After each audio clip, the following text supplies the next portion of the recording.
Y'all, welcome back to my YouTube channel. If you're new, welcome, and if you've been here before, welcome back. I just wanted to share a quick word with you all that the Lord everything clicked for me yesterday after I had dropped my last video. It was a little vulnerable for me, so I was kind of just sitting in that vulnerability, especially because I feel like the Lord really stretched me to drop that video. That is part of the word. So I believe that, and what the Lord is showing me through multiple things that have happened in the past week or so, is that the Lord is requiring us to stretch a little more than we have previously. That there are certain things, I don't really want to hold this. There are certain things and ways that the Lord is requiring us to go a little deeper, to go a little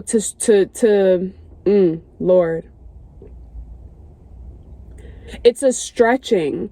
He's asking us to, basically what he had told me yesterday after I was sitting in my vulnerability of like, Lord, I really didn't want to make that video, but I made the video and I was like, well, that will be done, right? And then he starts to show me like, well, Yebby, no risk, no reward.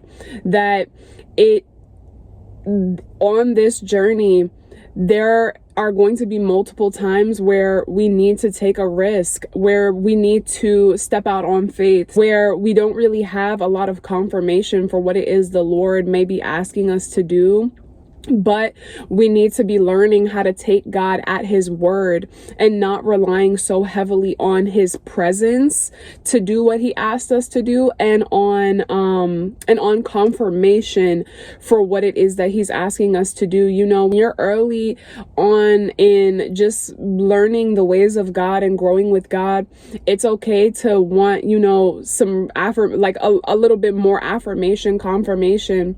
But as we grow to new levels and as God calls us deeper, he wants us to be able to not heavily rely on anything outside of his word that he's telling us, or not rely too heavily on his presence being there at the same moment that he's asking us to do what we're doing. For example, when I quit my job for the second time in January, between the time that the Lord told me to quit my job, which was around the late November, up until the time that I think it was my concept of time be really off. So in any of my videos, my concept of time is just it's probably like 2 weeks before, 2 weeks after, I'd be a little off. Sometime late November, early December, he told me quit. And from the moment that he told me quit, when I was like, quit for the second time, mind you, that's making me a little more nervous because I already had an experience after quitting my job, no backup the first time. So the second time he's telling me to do it again, I'm like, Lord, you're going to need to give me a lot of confirmation. You're going to need to, are you sure? Are you sure? Are you sure? Sure. You sure? After he had already given me multiple signs, not even just in, oh, quit, Yebby, but just in the way that things were playing out in my situation, were all confirmations in themselves and affirmations in themselves. Like, yes, the Lord is telling me to do this, right? And so the Lord was very specific with me this time. He told me the day that I needed to quit, it was a whole thing. The first time he didn't do that. I just felt it in my spirit because I wasn't aware that much back then. But this go round, it's like he told me the day, this is the day to put in the 2 weeks and all that good stuff. But from the time he told me quit to the day that he told me put in the 2 weeks, he was mute. He was very quiet. I'm like, Lord, you're not saying anything. Lord, what's going on? And I knew he told me to quit, but I still was very confused because I'm like, you can't just be telling me to take this super huge risk and this wasn't even going to be what I'm talking about, but this is for somebody. You can't be telling me to take this super huge risk and you just be quiet. So long story short, it ended up being the day that he told me to put in my 2 weeks. And that morning I'm sitting in reflection with him before work. And I'm like, Lord, just one more time, just tell me one more time, you sure? And he was not saying anything, but this is what he did say. And this is just so God. I think I looked up something about, God is quiet or something of that nature. Cause I needed, I know y'all do that. I'm pretty sure we all do that, where I looked up an article to just kind of minister to me in some way. And in the article, it was saying how like the teacher is always quiet when the student is taking the test, and the Lord then began to speak to me and is like, this is exactly how it is.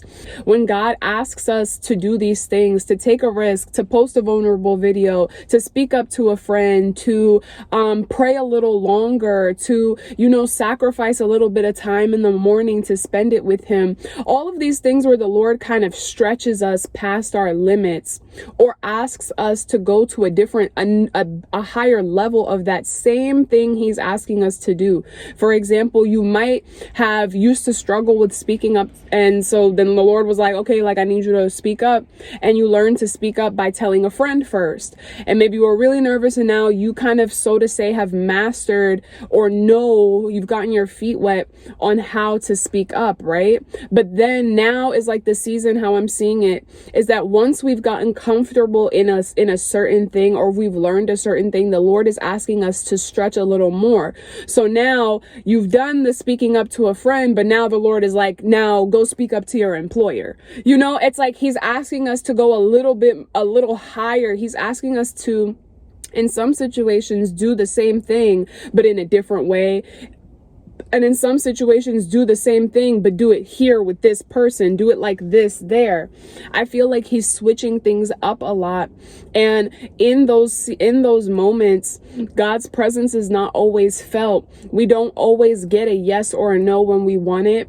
And a lot of the time, and I feel like this is the place where the Lord really wants a lot of us, is to be in the place where we are able to trust his word more than we trust a confirmation, to be able to not rely so heavily on his presence to be our courage, if that makes sense. Like our courage, our courage comes from his word.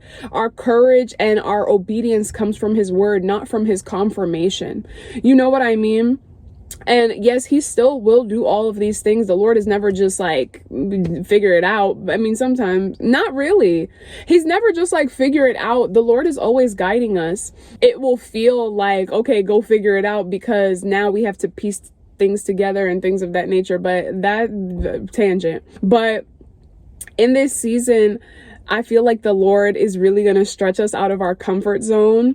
He wants us to push past our limits. So anything that he was asking us to do before, he's asking us to do it a little more, to do it a little farther, to do it a little harder, to push ourselves a little more. It could be in any possible way. It could be in your spiritual life. It could be in just, it could be anything. It could be pray a little longer. It could be, wake up a little earlier. It could be, say it like this time. Okay, now go tell that person. And in our specific situations, the way that the Lord is going to do that is unique for all of us. But the general theme that I'm sensing is that God is starting to shake the ground a little bit. We're not going to fumble and fall if we just keep our eyes on him, right? It's not going to crumble beneath our feet, but there's a shaking that I feel like the Lord is doing just to, we can't get too comfortable. And in any place that we've gotten comfortable, the Lord is going to switch it up just a little bit to grow our muscles, right? It's the same way you go to a gym. And, if I'm just keep lifting at first, it might be hard to lift a 10-pound weight. But after I get used to lifting the 10-pound weight, I got to go up to 15. So now my muscles are not going to grow unless I continuously build my weight, right? So it's the same thing where the Lord is going to shake it just a little bit for us to try a new thing, to try a different way, to switch up how we're doing what he's asking us to do. He's asking us to pivot in certain areas. So I just sense that there's a shaking, like he's making us a little uncomfortable. And in that place, it can be a little upsetting and it can be a little agitating. It can be triggering, but keep your eyes on Jesus. Keep your eyes on him. Know who he is. Know that his character is always good. Know that he's faithful. Know that he's always on same time. And if you're struggling, and as you know, those thoughts come up or those frustrations come up, I just encourage you to always remember who he is, though. Even though the things are uncomfortable, who is God? Who is he? And how has he been in my life, so that we don't allow the enemy to, sneak his ugly self in. Keep your eyes on the Lord and remember who he is. Remember his character. Remember how he doesn't leave you or forsake you. Remember how everything will work together for those who love the Lord and are called according to his purpose. Fight and keep yourself steady by using the word of God. Look up scriptures that are that tie into the things that you're battling or dealing with. The best way to fight is with the word of God. Your praise, your worship. Keep your eyes on the Lord. Okay, y'all? We're gonna make it through this, but there's just like a stretching. It's like a stretching. But we got this, and the Lord has got us. So I love y'all. I pray that this was encouraging for you, and I'm gonna see you in my next video. Bye.